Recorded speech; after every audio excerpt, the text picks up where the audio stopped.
ஒரு வாகனம் தான் தெரியும். அதை மீறி அதோட உங்களுக்கு இருக்கிற சென்டிமெண்ட் என்ன, எங்கெல்லாம் இதுக்கு உயிர் இருக்கு அப்படின்னு உங்களுக்கு தோணுது? அத வேற ஞாபகப்படுத்திட்டீங்க. நெஞ்சமெல்லாம் பொண்ணா இருக்கு தம்பி. அழுக வரும்போது தோணும். காரின் தோளில் சாய்ந்த அழுதல், அப்ப அதுக்கு ஒரு உயிர் இருக்கு. நம்ப முடியல பாஸ் அப்படின்ற மாதிரி எனக்கு ஒரு ஃபீல் அந்த சீட்ல நான் சாஞ்சு அழும்போது எனக்கு கிடைச்சது. எஸ், ரொம்ப சந்தோஷம். அதான் சார் நானும் சொல்ல வந்தேன். நீங்களும் அப்படி நினைச்சீங்க இல்லையா? ஆமா சார். நான் ரொம்ப சேடா இருக்கும் போது லோன்லியா கூட டிராவல் பண்ணும்போது எனக்கு அதோட கனெக்ஷன் ஆச்சு. எப்பம்மா எப்படி எமோஷனல் கனெக்ட் ஆகும்? நீங்க சேடா இருக்கீங்க, ஆமா சார். அந்த கார்ல போறீங்க, ஆமா சார். அப்ப அதுக்கும் உங்களுக்கு எப்படி உயிர் இருக்குன்னு தோணுது? ஆமா என்ன ஓமா. எனக்கு எப்போ அந்த பைக் மேல அந்த ஒரு கனெக்ட் வருது அப்படின்னா, நான் ஒரு கஷ்டத்துல இருக்கும்போது அது வந்து எனக்கு ஹெல்ப் பண்ணுது. நீங்க ரொம்ப கொடுத்து வச்சு வரணும்.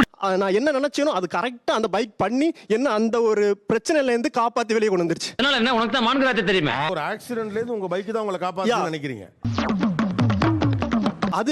அது வந்து காப்பாத்தல. பட் நான் என்ன நினைக்கிறேன்னா, நான் என்ன நினைச்சேனோ அது அப்படியே அதுக்கு புரிஞ்சிருச்சு.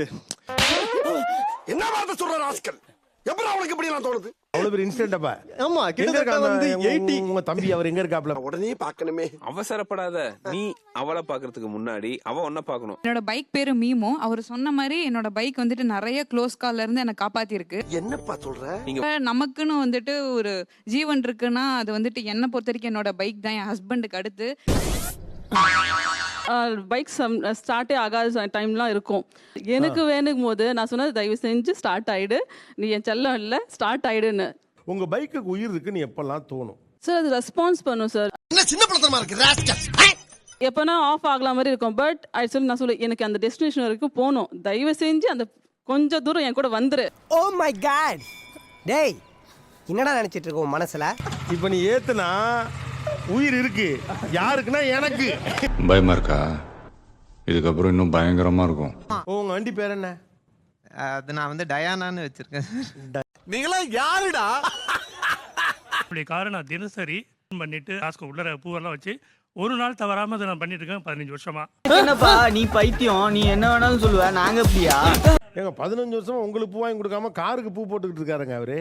பைத்தியக்காரப்ப எதுக்குடா வரீங்க இங்கலாம்? அதை கேட்டா அது ஃபர்ஸ்ட் ஒய்ஃப் அதுன்னு தான் சொல்றாரு சார். எனக்கு வாங்கியே தர மாட்டேன்.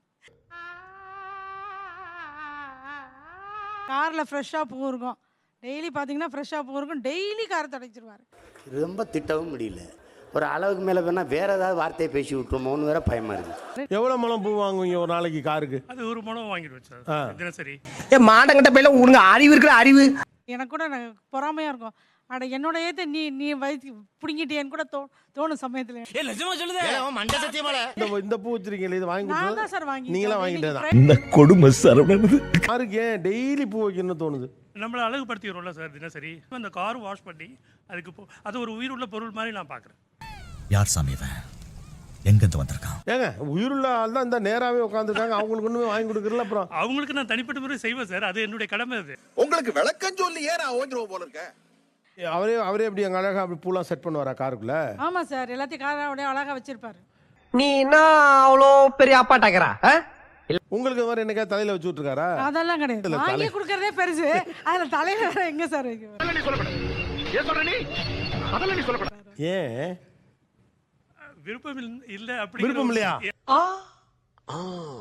விருப்பம் இல்ல சார், அபிமானம் அது மேல அதிகமா வச்சிருக்காரு. அதுதான் உண்மை. காரை உயிருள்ள ஒன்றாக பார்த்தல் ஒண்ணு இருக்கு. ஆனா நீங்க பாக்குறது அப்படி தெரியல, காரை மனைவியாகவே பார்க்கிறீர்கள். அது அப்படி கூட எடுத்துக்கலாம். ஏன்னா மனைவியா பாக்குறேன், அந்த அளவுக்கு பாசமா இருக்கணும் அதோட. 20 வருஷமா அதோட இருந்துட்டு இருக்கேன். கல்யாணம் எத்தனை வருஷம் ஆச்சு? 87. ஏங்க அதை விட கூட இருக்காங்களே, இவங்க 30 வருஷமா இருக்காங்களே. நோ கமெண்ட்ஸ், சிம்பிளி வேர்.